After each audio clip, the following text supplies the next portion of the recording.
একই সিনেমা দেখি, প্রতিদিন দেখি ওই একই সিনেমা, এক ঘটনা, এক দৃশ্য, তবুও দেখি, রোজ রোজ দেখি এই আশায় যে যদি কোনোদিন ঘটনাটা বদলে যায়, যদি মেয়েটা গলায় দড়িটা দিয়ে ঝুলে পড়ার আগেই দড়িটা ছিঁড়ে যায়, কিংবা বরটা মেয়েটাকে চড় মারার আগেই যদি হাতটা থেমে যায়। এইসব ভাবি আর সিনেমাটা রোজ নিয়ম করে দেখি। ওহো, আপনাদের তো সিনেমার নামটাই বলা হয়নি। সিনেমাটার নাম অ্যাকুয়ারিয়াম।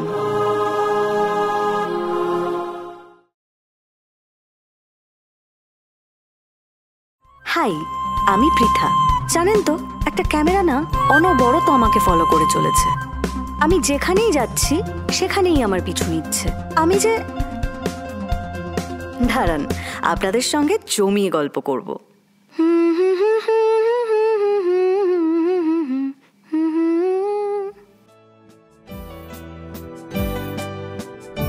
বর 8টার মধ্যে অফিসে বেরিয়ে যায়। তারপর থেকে এই ফ্ল্যাটটা আমার। আমি যা খুশি তাই করি, নাচি, গাই, সাজি, খাই। দাঁড়ান, আপনাদের ফ্ল্যাটটা ঘুরিয়ে দেখাই। চলুন বাইরে যাই, বাইরে থেকেই শুরু করি।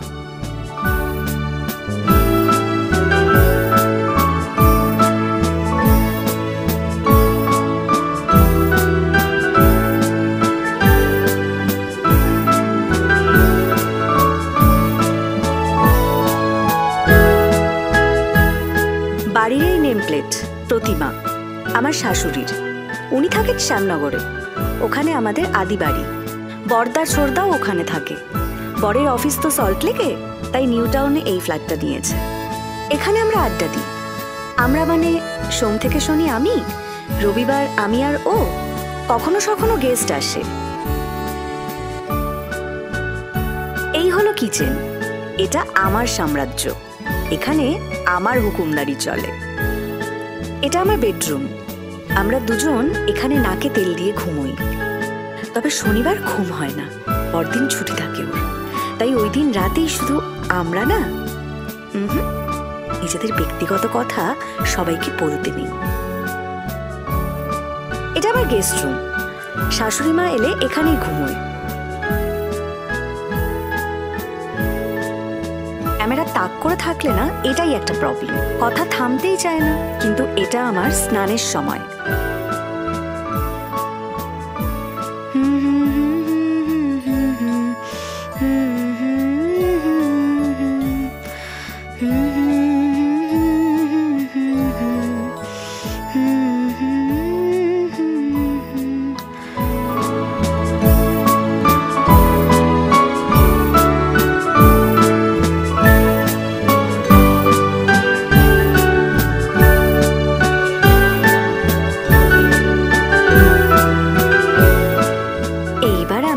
বলিউডের নায়িকা কাজল। চলে এসছি আমি বোম্বেতে। এইবার আমি আপনাদের একটা ডান্স দেখাবো, ডিডিএলজে। ক্যামেরা দুষ্টু অ্যাঙ্গেলে একদম নয়। তারাও তোমাকে আমি ঠিক জায়গায় বসিয়ে আসি, চলো। মেরে লা লা লা লা লা লা, লা লা লা লা লা লা,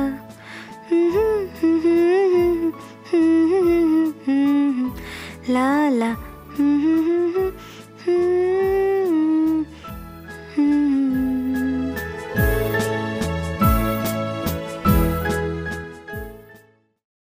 খাঁচার ভেতর চিন পাখি এমনে আসে যায়, তারে ধরতে পারলে মনো বেরি, ধরতে পারলে মনো বেরি, দিতাম পাখির পায় এমনে আসে যায়।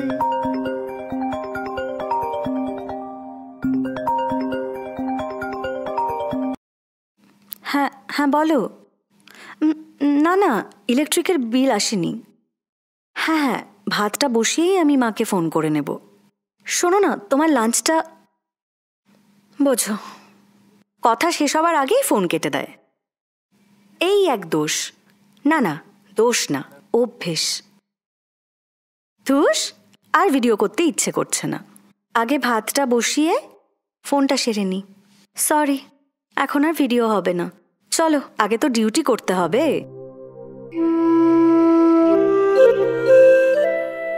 জানেন, আমার কোনো অভাব নেই। বেশ কিছু এফডি আছে আমার নামে, এলআইসিও। এই ফ্ল্যাটটা আমাদের দুজনের নামে। আমার বাবা এই ফ্ল্যাটটা কেনার সময় 7 লাখ টাকা দিয়েছিল।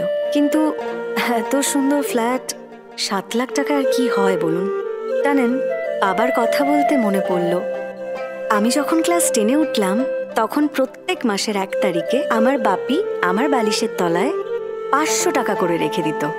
তারপর যখন কলেজে গেলাম সেটা বেড়ে হলো 2000 টাকা। আমি পলিটিক্যাল সায়েন্সে অনার্স। এখনো আমার বাপি বিয়ের পরেও সেই টাকা দেয়। কিন্তু এখন তো আর ধানবাদ থেকে আসতে পারে না, তাই জিপে করে দেয়। ওই টাকায় আমি হাত দিই না, জমিয়ে রাখি। জানেন একবার কি হয়েছিল?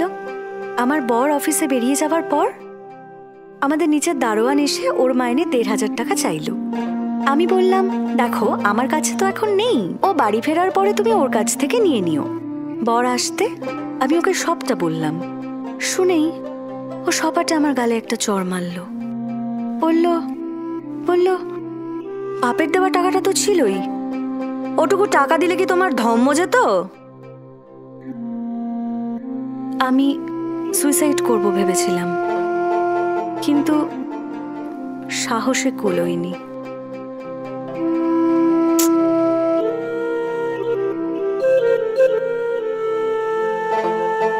আমি রোজ একই সিনেমা দেখি, আমার জীবনের মতো। সব আছে জানেন, কিন্তু তবুও এক হেরে যাওয়া নারী, হেরে যাওয়া বউ,